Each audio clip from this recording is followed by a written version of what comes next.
maksud kita. Biar jadi, duduknya yang lama nggak capek gitu. Nggak capek nggak? Ya, biar yang duduknya nggak capek. Kalau pertanyaannya adalah apakah termasuk adab ketika duduk dengan para ulama, maka kalau yang Al-Faqih lihat daripada Habib Umar sering pakai habwah, tetapi beliau melihat daripada situasi dan kondisi kepada sikon, maka beliau tidak menggunakan habwah saat bersama para habib yang lain, ya. Jadi biasanya beliau pakai habwah ketika beliau ngajar para santrinya, ketika beliau lagi duduk santai, lagi ada acara yang santai, beliau pakai habwah. Tapi kalau ada acara penting, acara resmi, acara maulid atau acara apa, dan juga dihadiri oleh para habaib yang lebih tua, maka ada beliau tidak menggunakan habwah. Jadi yang perlu mungkin Al-Faqih sampaikan di sini adalah bagaimana kita tidak serta-merta melihat Habib Umar menggunakan habwah lalu kita menggunakan habwah, sedangkan kita duduk di rohah, duduk di pengajian, di situ ada guru kita, di situ ada habib kita, di situ ada para kiai kita, di situ ada para pengajar kita. Nah, jadi tidak menunjukkan daripada seorang adab seorang santri. Jadi kalau kita duduk dengan guru kita, ya duduk dengan hay'ah, ya, dengan sikap seperti orang yang duduk butuh kepada orang yang mengajarkan kita. Seorang murid butuh kepada gurunya, duduk seperti duduknya seorang abad di hadapan sayyidnya. Jadi seperti itu, ya. Jadi kita lihat bagaimana satu contoh. Betul, silakan Habib. Yang Habib Umar cerita yang nggak pernah bersila itu siapa? Lupa. Bang Mahdi dulu pernah cerita. Syekh Bakar bin Salim. Syekh Bakar bin Salim itu selama 15 tahun. Syekh Bakar bin Salim siapa ini? Kakek beliau. Jadi datuk beliau yang daripada beliau keluar marga bin Syekh Abu Bakar, marga Al-Muhdhar dan lain sebagainya. Namanya kakek beliau adalah Syekh Bakar bin Salim. Itu dikatakan selama 15 tahun beliau tidak pernah duduk dalam keadaan bersila, tetapi dalam keadaan tahiyat. Ya, 15 tahun, baik dalam sholat ataupun di luar sholat. Sehingga dikatakan, wahai Syekh, kenapa duduk Anda seperti ini, apa nggak capek? Kata beliau, beginilah duduk seorang hamba di hadapan tuannya. Seperti itu. Kemudian Habib, ini ada tentang habwah. Jadi Hebbar pernah cerita tentang satu orang Habib yang namanya Habib Mustafa Al-Muhdhar yang tinggal di daerah Doan. Doan itu sekitar berapa kilo? Sekitar perjalanan 3 jam dari Tarim. Nah, di Doan itu kebiasaan orang-orang di sana itu menggunakan habwah, pakai habwah. Jadi ngambil syal lalu diikat di punggungnya, diikat kedua lututnya, kemudian diikat seperti itu. Jadi agar nggak capek duduknya. Jadi ketika Habib Mustafa Al-Muhdhar yang berasal dari daerah Doan itu pergi ke Tarim. Nah, pergi ke Tarim, maka di Tarim dia mendapati sebagian Habib tidak pakai habwah. Jadi kata Habib ini sekedar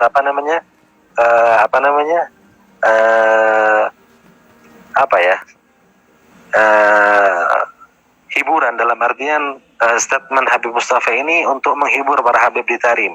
Pada saat itu adalah zamannya Habib Alwi bin Syihab. Habib Alwi ini adalah kakek daripada Habib Abdullah yang meninggal beberapa waktu yang lalu. Habib Abdullah bin Muhammad bin Alwi bin Syihab, Habib Alwi, di zamannya Habib Alwi. Maka ketika melihat Habib Alwi tidak pakai habwah pada saat itu, karena Habib Alwi menghargai Habib Mustafa yang lebih tua, kan dihargai. Jadi orang-orang Tarim nggak pakai habwah pada waktu itu. Jadi Habib Mustafa ini ketika sampai di Tarim nggak ada orang yang pakai habwah pada saat itu, para habibnya. Maka kata beliau, di Doan, ya, di tempat saya Doan itu semua orang pakai habwah, illal himar katanya, kecuali keledai yang nggak pakai habwah. Semuanya pakai habwah. Jadi kata beliau, artinya semua orang di mana? Di Doan itu pakai habwah, baik pada duduk di majelis taklim atau apa. Nah, cuman kalau di Tarim itu biasanya para habibnya tidak pakai habwah. Kalau duduk dengan orang yang lebih tua atau duduk dengan para habaib, mereka tidak pakai habwah. Jadi kepada para mubtadiin, kepada al-faqir ya, khususnya kepada para santri-santri yang pemula-pemula untuk tidak menggunakan habwah di saat ada kajian ya, di saat duduk dengan gurunya, dengan kiainya, untuk tidak menggunakan habwah. Tapi kalau mau belajar sendiri, duduk sama temennya atau mutolaah sendiri, silahkan pakai habwah, nggak apa-apa. Masya Allah. Nah, ini Habib ada pertanyaan Habib.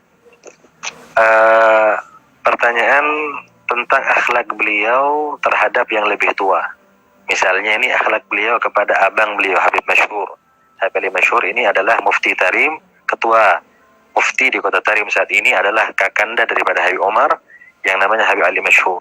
Antum bisa ceritakan sedikit Habib bagaimana akhlak beliau? Iya. Jadi Habib Umar ini kalau saya ceritakan mengenai akhlak dan adabnya itu, ilmunya Habib Umar ini Allah. Allah. Nah, suaranya jelas Habib. Gambarnya agak terputus sedikit. Allah. Nah, Allah. Iya jelas Habib. Iya. Jadi ilmunya Habib Umar kan banyak ya, subhanallah, banyak banget ya.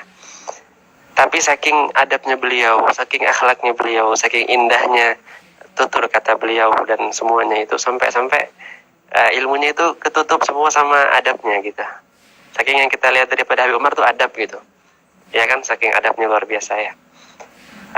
Beliau itu seperti yang kita tahu, itu beliau itu nggak pernah jalan di depan kakaknya Habib Masyhur.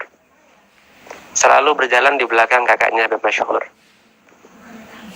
Dan ini termasuk adab beliau kepada orang yang lebih tua ya.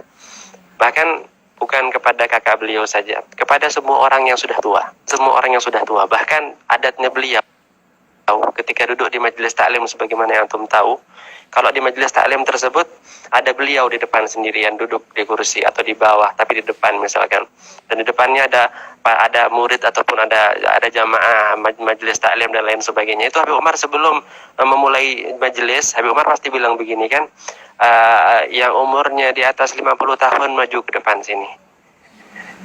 Artinya apa? Beliau itu menghormatin orang yang sudah umurnya tua untuk duduk bersama beliau di depan. Jadi beliau itu menghargai orang yang lebih tua umurnya. Bahkan itu pribadi di rumahnya Habib Umar itu ada namanya Ami Basyah. Ya, mungkin antum tahu itu. Ami Basyah itu orang dulu, tapi udah meninggal, Allah yarham ya. Meninggal 2 tahun lalu atau setahun lalu. Itu Ami Basyah itu tinggalnya di rumahnya Habib Umar sama antum, sama saya ya kan, di kamar sebelah itu. Tinggalnya di situ kan. Ini Habib Basyah ini sudah terkenal kan. Ini Habib Basyah ini untuk perlu diketahui, ini tinggal di rumahnya Habib Umar juga ya. Sudah tua orangnya, udah umur 90 tahun, 90 lebih, sudah tua, sudah lupa-lupaan sudah. Jadi kalau misalkan ada tamu di rumahnya Habib Umar, Habib Basyah ini disuruh duduk di depan, di pojok, di atas kursi sama Habib Umar. Habib Umar di bawah, tapi Habib Basyahnya di atas. Padahal Habib Basyah bukan orang alim ya, bukan orang pintar, orang biasa-biasa, tapi dihargain sama Habib Umar karena usianya yang sudah tua. Duduk dia di atas kursi. Habib Basyah ini kan tinggal sekamar sama Saugi, ya kan? Habib Basyah ini sifatnya, kalau beliau bicara, itu nggak berhenti-berhenti udah. Sekalinya bicara ngomong terus kan gitu. Kan biasa orang tua begitu. Lupa-lupaan kan udah, ya kan?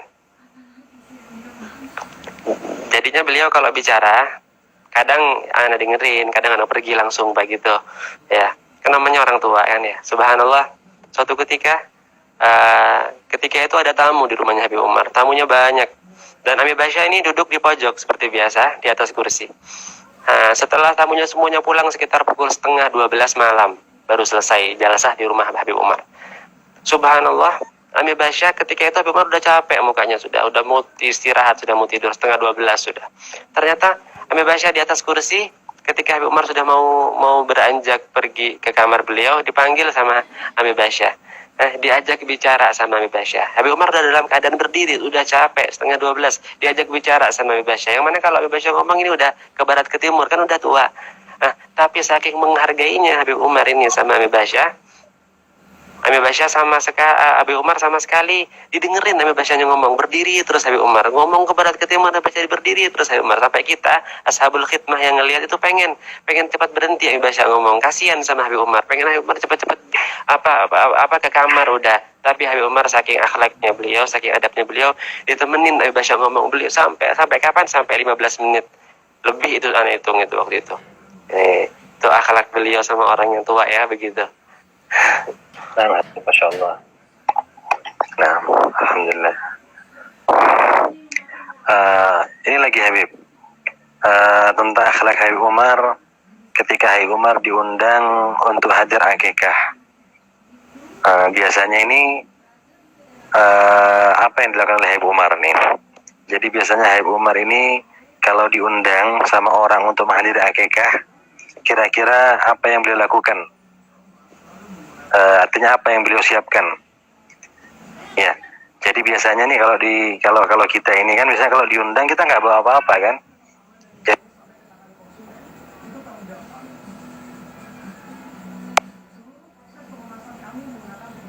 Biasa Habib Umar ketika menerima undangan khusus akikah. Coba antum aja yang jawab coba. Okay. Masya Allah, antum ini tahu, antum juga tahu hal ini. Seperti yang antum sudah pahami, Habib Umar itu memiliki akhlak yang luar biasa itu. Akhlaknya Habib Umar ini bagaimana ya? Membuat orang itu semakin jatuh cinta kepada beliau. Ya. Dan saya pelajari daripada Umar tentang bagaimana akhlak beliau di dalam menghadiri akikah.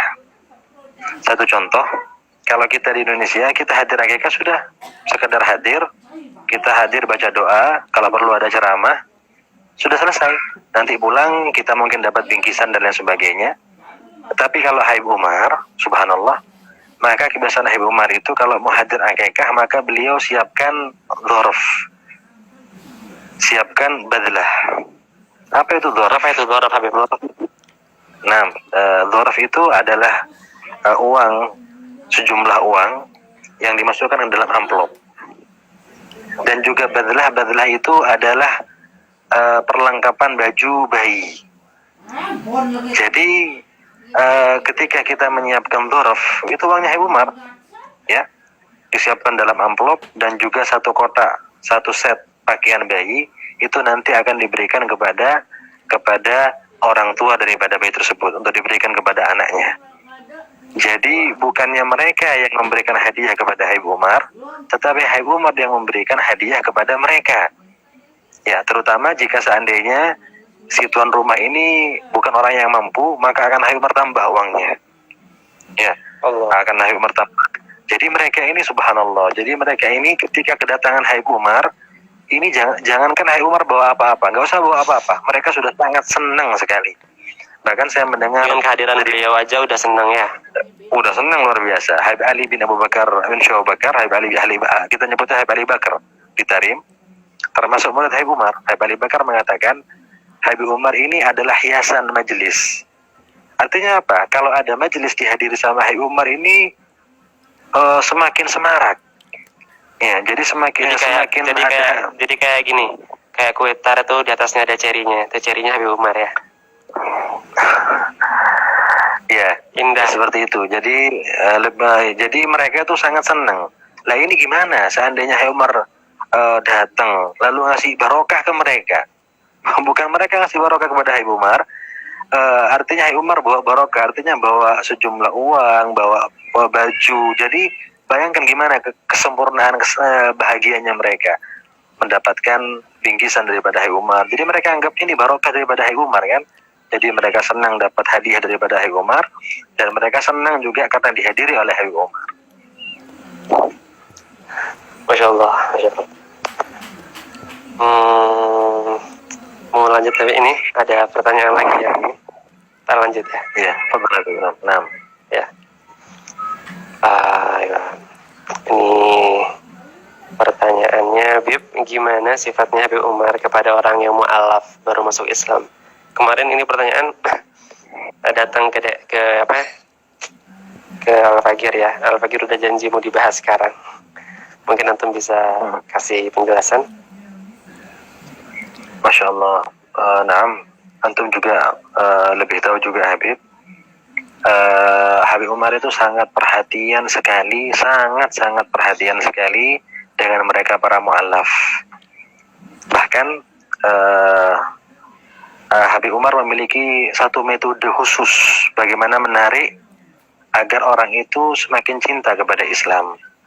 Ya, jadi seperti yang diceritakan oleh Al-Habib Abdurrahman Masyhur, ponakan Habib Umar, yaitu tentang seorang bule ya dari Jerman. Bule dari Jerman ini mengaku tertarik kepada Islam, tetapi yang membuat dia tidak ingin masuk Islam adalah sholat. Nah, bayangan kita, ngapain ya kamu bule masuk Islam tapi kamu nggak sholat, percuma Islam kamu. Karena apa? Sholat tiangnya agama. Nah, itu pemikiran kita, mindset pemikiran kita seperti itu. Tapi tidak dengan Habib Umar. Ya, jadi ketika si bule ini ingin masuk Islam, tapi yang membuat dia enggan masuk Islam karena sholat, artinya apa? Artinya dia masuk Islam mau, tapi jangan sholat. Kalau kita katakan, oh ngapain nggak usah Islam sekalian sudah. Orang sholat adalah tiang agama, bagaimana? Tapi Umar tidak. Kata Umar nggak apa-apa. Ya, nggak apa-apa. Nah, ternyata ketika orang itu sudah bersyahadat masuk Islam dan melihat tentang keindahan Islam, melihat akhlak Habib Umar, melihat nikmatnya ibadah, nikmatnya sholat, ternyata orang itu pernah satu ketika lebih dulu datang daripada Habib Umar untuk datang sholat.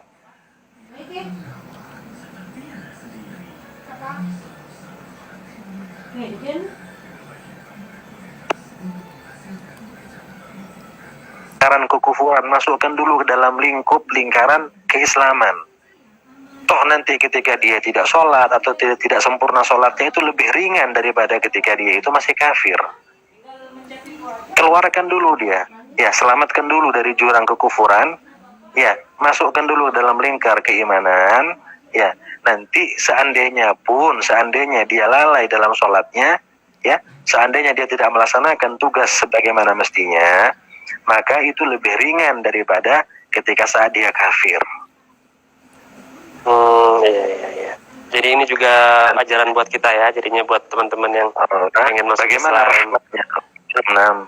Bagaimana rahmatnya Habib Umar. Dan ini juga mencontoh daripada datuk beliau Nabi Muhammad. Ketika Nabi Muhammad menangis melihat satu orang Yahudi, jenazah Yahudi yang lewat, iringan jenazah Yahudi yang lewat di hadapan beliau, kata sahabat ya Rasulullah, kenapa Anda menangis? Apa kata Rasulullah? Satu jiwa yang terlepas dari genggamanku, satu yang lepas daripada hidayah Allah Subhanahu Wa Taala ini, karena Nabi Muhammad tahu kemana dia akan mengarah. Itu jadi itu diantara perlakuan beliau kepada mereka para mu'allaf. Bagaimana kita juga mencontoh akhlak beliau, bagaimana kita menarik hati daripada orang-orang agar semakin cinta, bukan benci kepada Islam, tapi semakin jatuh cinta kepada Islam dengan akhlak kita yang baik. Iya, Masya Allah. Terus Ana teringat ya sama ada seorang mu'allaf ya dari Amerika, namanya Asad. Ya, Asad ini orangnya tinggi besar, ada 2 meter ya tingginya ya. Orang Amerika, rambutnya panjang segini ya. Masuk Islam itu kan ya. Itu gimana perhatian Habib Umar yang luar biasa ya sama Asad itu ya. Ini untuk perlu kita tambahin ya. Nah, tambahin dikit ya. Jadi Habib Umar ini waktunya ini sibuknya luar biasa. Waktunya Habib Umar ini sibuknya luar biasa. Dari pagi, lanjut siang, lanjut sore, lanjut malam, pulangnya tengah malam, kan seperti itu ya. Nggak punya waktu bahkan untuk dirinya sendiri itu sedikit banget ya. Ya, bahkan akan tetapi di tengah kesibukan beliau yang luar biasa itu, ada sebuah perhatian khusus yang beliau berikan kepada seseorang, yang mana orang tersebut adalah seorang mu'allaf, yang bahkan dahulunya mungkin adalah seorang pemuka agama Nasrani, subhanallah, masuk Islam. Mantan pendeta ya, mantan pendeta. Iya, itu Habib Umar saking perhatiannya sama dia ini punya semangat yang luar biasa untuk paham Islam, ya. Udah masuk Islam lama, 5 tahun, 7 tahun kayak gitu ya, kurang lebih ya. Itu sampai sama Habib Umar sempetin Habib Umar nggak tidur siang untuk apa? Untuk menyambut dia. Dia datangnya tiap siang hari, ya siang hari datangnya sekitar zuhur gitu, waktu-waktu istirahat. Tapi Habib Umar sengaja untuk menyempatkan waktunya untuk apa? Untuk ngajarin beliau. Nah, baca kitab, baca Al-Qur'an, ngajarin dia agama kayak gitu. Disempetin waktunya sama Habib Umar. Buat siapa? Buat si Asad ini. Ya, Masya Allah Habib. Ini semakin lama semakin menarik Habib. Terlebih topik kita adalah tentang Habib Umar ini. Artinya semakin kita bahas beliau, maka akan menambah semakin kerinduan kita kepada beliau Habib Umar. Ya, Masya Allah. Ini ada pertanyaan lagi ya Mas ya. Tak terlanjut ya. Habib, kebiasaan Habib Umar yang sudah jarang dilakuin orang-orang plus 62 apa ya? Habib, kebiasaan yang jarang udah dilakuin sama kita orang-orang Indonesia apa? Kebiasaan Habib Umar yang mungkin udah kita tinggalin gitu. Mungkin Ya, yang teman-teman sejarah nggak tahu kebiasaan Habib Umar, jadinya ya gimana Habib? Jadi secara umum kita ambil yang mudah-mudah ya. Satu contoh, Habib Umar itu mungkin sudah antum jelaskan Habib di beberapa kesempatan. Perhatiannya Habib Umar yang luar biasa kepada siwak. Ya, yang mana siwak ini merupakan sunnah mahjurah di beberapa tempat di negara kita. Terus terang ini tidak banyak dilakukan. Iya, jarang yang pakai. Padahal Habib Umar dan juga orang-orang di Talim itu sangat perhatian. Jangankan kita bicara tentang Habib Umar, begitu perhatiannya kepada siwak. Di Darul Mustafa itu kan kadang-kadang supir taksi ya, atau orang-orang yang jualan di sekitar Darul Mustafa itu ketika sholat, mereka ini orang awam, supir taksi atau supir apa, ojek atau apa, itu ketika sholat itu subhanallah mengeluarkan sesuatu daripada kantongnya. Apa yang dikeluarkan? Siwak. Jangankan ulamanya, orang-orang awamnya pun sangat perhatian kepada siwak. Ini yang pertama. Kemudian Habib Umar juga memperhatikan tentang qiyamul lail. Bahkan Habib Umar sering mengutip sebagian kalam daripada kaum solehin yang mengatakan siapa yang tidak punya wirid qiyamul lail maka itu bukanlah santri. Jadi katakan santri itu lalu tidak qiyamul lail, tidak bangun malam, tidak sempatkan dia sholat sebelum subuh, ya, tidak dia sempatkan bangun sebelum subuh dia sholat, maka itu bukanlah santri. Ya, jadi perhatian Habib Umar kepada siwa, kepada qiyamul lail, ya kan, itu sangat luar biasa. Dan juga bisa antum tambahkan Habib, mungkin apa yang bisa antum sampaikan kepada ikhwan, juga kepada Al-Fagir, mudah-mudahan Al-Fagir bisa menerapkan sedikit daripada akhlak beliau. Fadhil Habib. Tentang apa? Mungkin Habib ini yang mudah, mungkin yang sangat mudah. Juga saya ingat ketika antum juga posting di Instagram antum, bagaimana ketika Habib Umar akan masuk ke dalam rumah. Ini kalau kita kan kadang-kadang sebagian kita ini kan kadang lupa, nggak perhatian mau masuk kaki kiri, kaki kanan. Tapi ketika kita ngeliat Habib Umar, bagaimana Habib Umar masuk ke rumah beliau, masuk ke masjid, maka menggunakan kaki kanan. Ya. Dan kadang ketika beliau keluar dari musola, ya, keluar dari masjid, keluar dari rumah, atau ketika beliau itu keluar dari masjid misalnya akan pakai sandal beliau, ya, maka beliau keluar dengan kaki kiri. Lalu bagaimana beliau menyinkronkan dengan kaki kanan beliau? Ketika keluar kaki kiri, terutama itu di tangga ya, kalau tangga turun kan mungkin langsung masukkan kaki kirinya langsung turun tangga langsung masukkan kaki kiri kan tidak mungkin, iya kan? Jadi gimana caranya Habib Umar itu? Jadi ketika beliau keluar dari masjid ada tangganya di bawah, sandal beliau kan di bawah, maka beliau keluar dengan kaki kiri, itu beliau injak sandal yang kiri, lalu beliau masukkan kaki yang kanan lebih dulu. Setelah masuk kaki kanan, baru beliau masukkan kaki yang sebelah kiri. Seperti itu Habib. Ya Allah, sampai segitunya ya. Sampai yang sedetail itu diperhatikan sama Habib Umar. Bahkan ketika Habib Umar tajdidul wudu ya, memperbaharui wudu beliau atau beliau akan ke kamar mandi, maka beliau buka gamis beliau, maka beliau buka seperti sesuai dengan sunnah.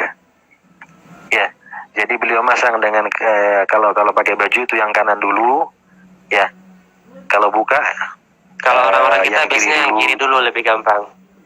Orang-orang kita lebih biasanya gampang. kalau yang kiri. Nah. Tapi sunahnya kan dari kanan ya. Terus Dari kanan ya. Kalau buka kan dari kiri kan seperti itu Habib. ya. Ya. Jadi hal-hal yang sedetail itu dipraktekkan oleh Habib Umar. Teringat Habib juga ada apa namanya kalam daripada dua bersaudara ya, Al Habib Abdullah bin Husain dan Habib Thahir bin Husain bin Thahir Habib. Ya, itu dikatakan seandainya seandainya ada orang yang masuk kamar mandi, masuk Baitul Khala ya ini. Masuk kamar mandi tapi menggunakan adab Islam, maka dia akan keluar dengan nur ilmu, dengan cahaya ilmu. Masya Allah. Jadi mengapa orang-orang tarim memiliki ilmu yang barokah? Karena mereka yuqarin bainal ilm wal amal. Mereka menggabungkan, memadukan antara ilmu dan amal. Subhanallah, Allah. Ini Habib, ada pertanyaan juga Habib. Artinya mungkin antum pernah menyaksikan bagaimana perhatian Habib Umar kepada anak-anak kecil, terutama anak-anak kecil yang dibawa oleh tamu-tamu yang bertemu khusus di ruangan Habib Umar. Misalnya ada perjanjian khusus, ada janji khusus ketemuan misalnya. Biasanya itu mereka mengambil pertemuan khusus itu di samping orang tarim sendiri, juga ada orang-orang bule yang sudah berkeluarga yang mengontrak di sekitar Darul Mustafa. Itu biasanya mereka jika ada keperluan atau jika mereka ada yang ingin didiskusikan oleh Habib Umar, maka mereka membawa keluarga mereka, ya membawa istri mereka untuk berjumpa dengan Habib Umar. Dan biasanya di situ ada sitaroh, ada tabir yang menghalangi antara Habib Umar dengan pihak yang perempuan. Nah itu terkadang mereka itu kan bawa anak-anak Habib, bawa anak-anak kecil. Nah itu biasanya apa yang diberikan Habib Umar kepada mereka? Perhatian Habib Umar kepada anak-anak bule tersebut atau anak-anak tamu yang dibawa oleh orang tuanya saat berjumpa khusus dengan Habib Umar. Ayo. Mungkin semacam nak-nak gitu Habib. Ini yang nanya lebih tahu daripada yang ditanya ya. Nah, untuk Coba dijawab aja langsung. Iya. Jadi antum pun juga pernah ini Habib. Artinya ketika kita dulu menyiapkan istilahnya kalau di tarim itu nak-nak, apa ya? Seperti permen gitu ya. Cemilan coklat atau apa. Jadi ini bingkisan kecil. Bingkisan kecil ya.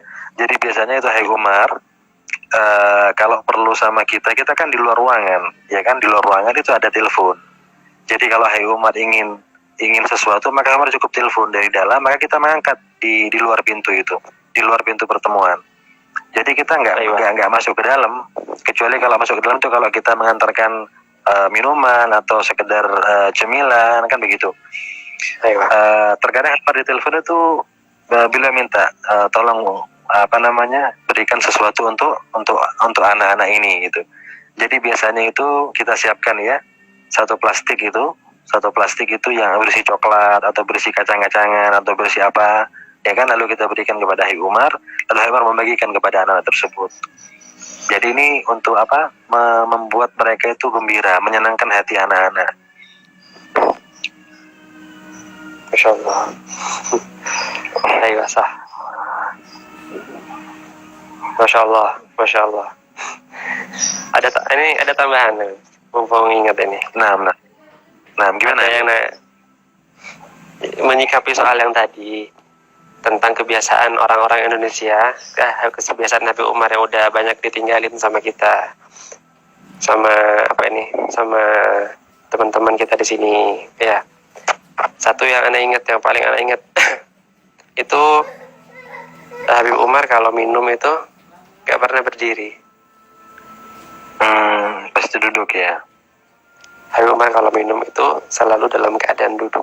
Mau bagaimanapun keadaannya, mau sesulit apapun keadaannya, Habib Umar ketika diberikan minum atau ketika akan minum itu selalu dalam keadaan duduk.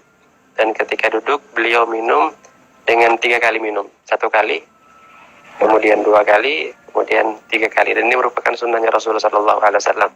Yang bahkan sunnah ini bukan hanya Habib Umar aja yang jalanin, hampir kebanyakan orang-orang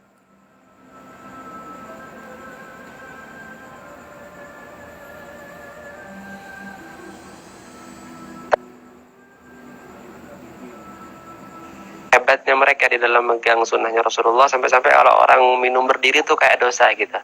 Sampai-sampai anaknya Habib Umar ya, anaknya Habib Umar, bukan anaknya lagi, cucunya Habib Umar. Ada cucunya Habib Umar kecil namanya Amuri. Amuri umurnya 4-5 tahun paling, 5 tahun mungkin, kecil banget. Jadi di rumahnya Habib Umar itu ada kayak kulkas gitu, kayak kulkas, bukan kulkas sih, apa ya, namanya orang Arab dibilangnya barodah. Barodah itu tempat minum es gitu, yang tinggal dipencet keluar air gitu, namanya barodah kan ya. Itu si Amuri ini yang kecil, cucunya Habib Umar. Subhanallah, dia main bola sama Al-Fagir, main bola di rumahnya Habib Umar. Ada kayak gitu, kayak apa, aula gitu, main bola. Keringetan, capek dia. Habis itu dia mau minum air, datang dia dalam keadaan capek, dalam keadaan buru.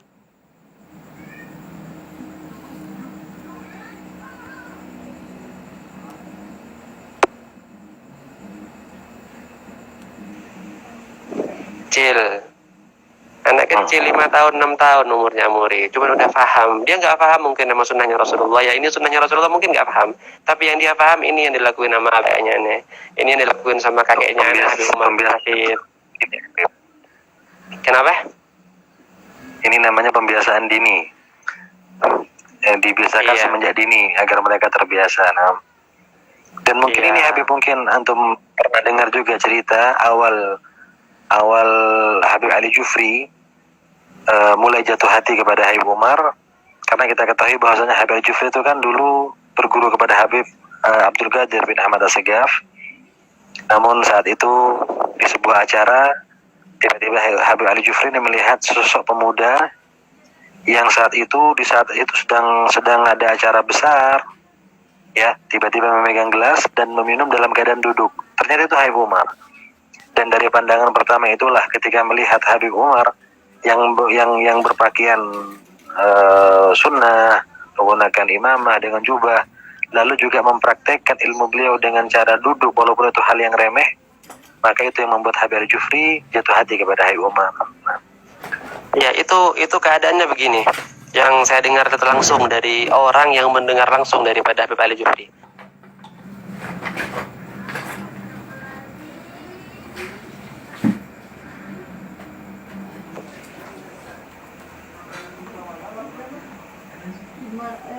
Naam, Allah. Suara antum Habib. Naam. Iya, dengar. Dengar, Naam. Ini diceritakan sama Habib Ali Jufri pertama kali itu di Darul Mustafa pas kawinnya anaknya Habib Umar Said Salim ya. Ya. Guru, ada salah seorang guru yang cerita kepada Anda tentang kejadian ini. Jadi itu Habib Ali Jufri ketika itu masih kecil, 17 tahun, 15 tahun, belasan tahun lah umurnya mungkin ya. Itu ngelihat pemuda dari Tarim, itu minum barodah. Di barodah itu pasti ada tali yang nyentel ke gelas. Jadi talinya pendek. Jadi mau nggak mau, kalau mau minum itu harus berdiri. Kalau duduk tidak bisa, agak nyampe. Jadinya barodahnya kan tinggi, ada gelasnya, ada talinya lagi, biar orang-orang kalau minum nggak dimalingin itu gelasnya, ditaliin. Jadi kalau orang minum itu kejadiannya kan dijedah ini. Jadi kalau orang minum harus berdiri, mau nggak mau dah. Nah, talinya pendek. Tapi ketika itu Habib Ali Jufri ngelihat seorang orang pemuda dari Tarim 30-an, 35-an tahun, itu saking pengen nerapin sunnahnya Rasulullah, padahal itu gelas keikat sama barodah. Susah mau minum dalam keadaan duduk, susah, tapi dipaksain duduk jongkok, dipaksain. Biar apa? Biar ngikutin sunnahnya Rasulullah. Nah, karena itu jatuh hati karena itu. Masya Allah. Tambahan sedikit. Masya Allah. Naam.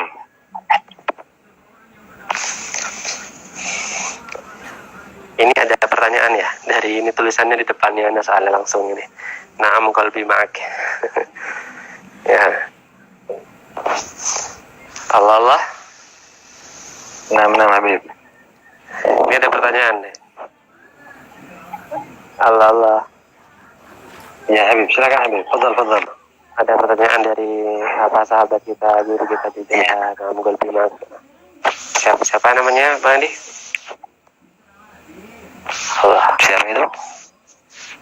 Nah, Naam Bimak. Beliau bilang kalau boleh Juga terbabut. Abdul Qadir Mahmud. Ya, beliau bertanya ini, kalau boleh pengen tahu, ceritakan Habib Umar itu bagaimana aktivitas beliau dari subuh sampai subuh. karena antum selalu mendampingi beliau.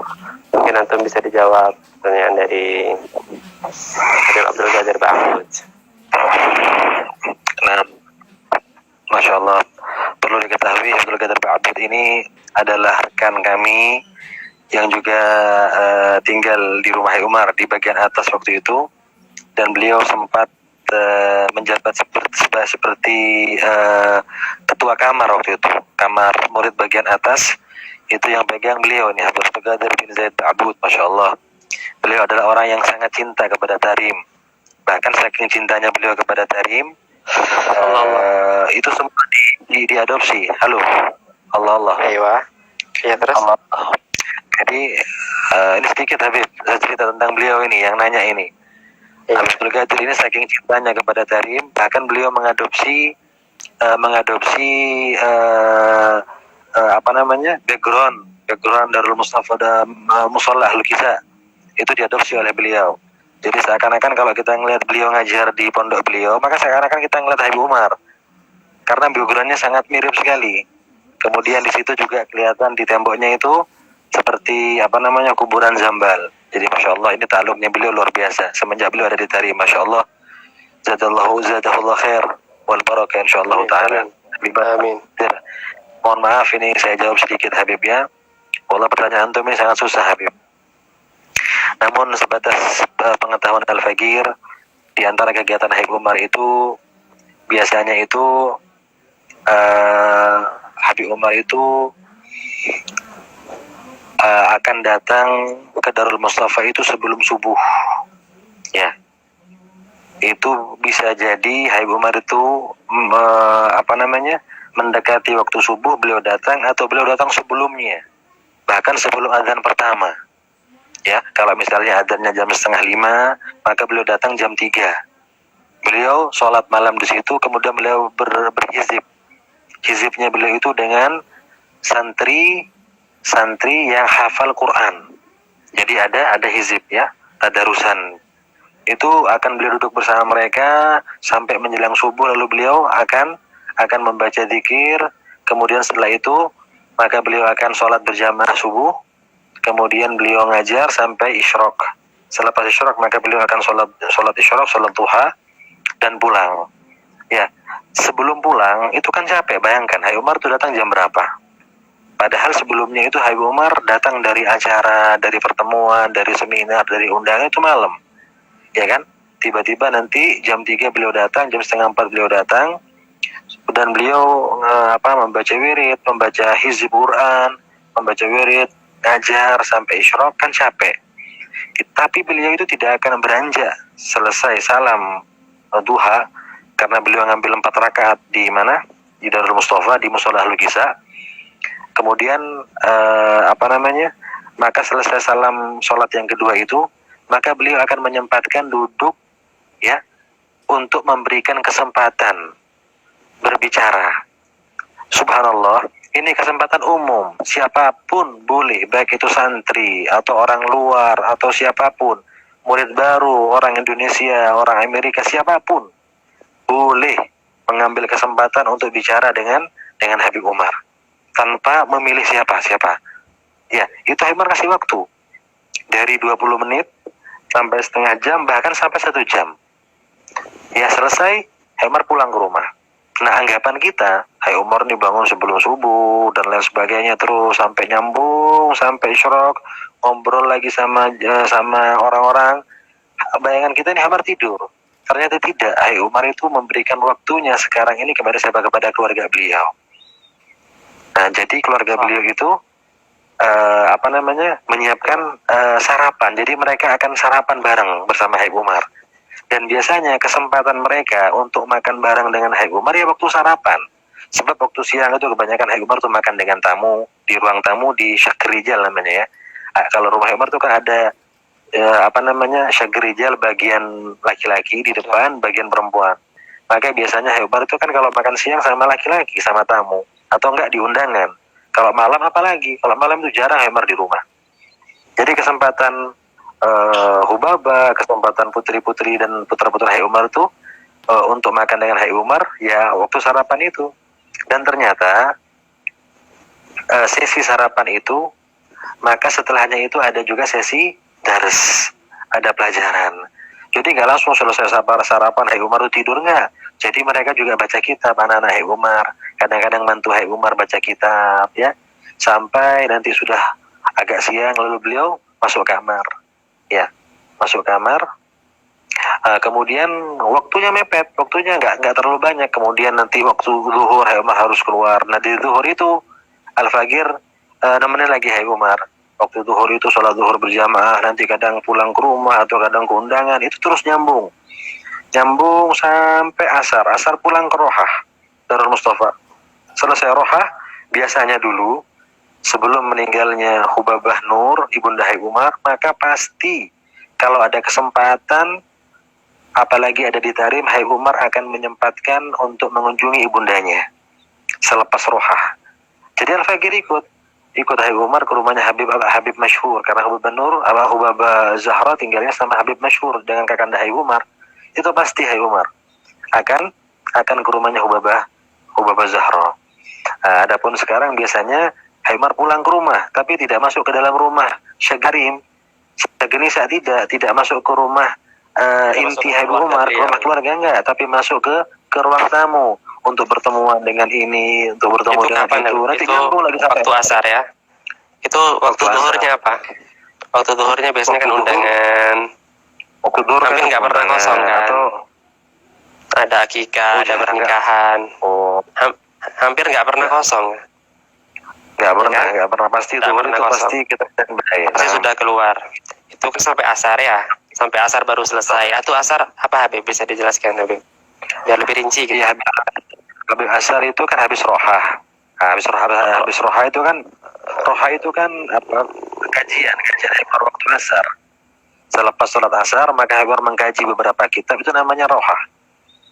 Selesai Rohah, karena sekarang sudah nggak ada Hubabah Zahra, maka Habib Umar pulang ke rumah. Biasanya Habib Umar tuh di rumah itu sudah ada beberapa janji dengan beberapa orang, dengan beberapa jamaah. Itu sampai nanti menjelang maghrib. Sampai maghrib itu Habib Umar langsung ke Darul Mustafa lagi. Dan biasanya dulu Habib Umar waktu zamannya Al-Fagir itu selesai sholat berjamaah, maka beliau menyempatkan hizib dulu Al-Quran. Hizib sampai dulu sekarang. Selesai beliau baca Sampai sekarang. Sampai sekarang juga. Jadi selesai Habib Umar baca, beliau bangun. Dan mereka para santri melanjutkan hizibnya. Kemana Habib Umar? Ke kantor. Nah di kantor Habib Umar menyelesaikan sholat sunnah beliau. Dan kadang-kadang beliau di situ ngaji. Dan kadang-kadang beliau itu dengan beberapa orang yang memang sudah dijanjikan untuk berjumpa dengan beliau. Nah itu di waktu-waktu itu Al-Fagir itu biasanya pulang ke rumah. Jadi bayangkan kadang-kadang dari siang itu tidak pulang. Jadi Al-Fagir itu dulu punya waktu, kadang-kadang Habib Umar ke kantor itu kan cuma setengah jam.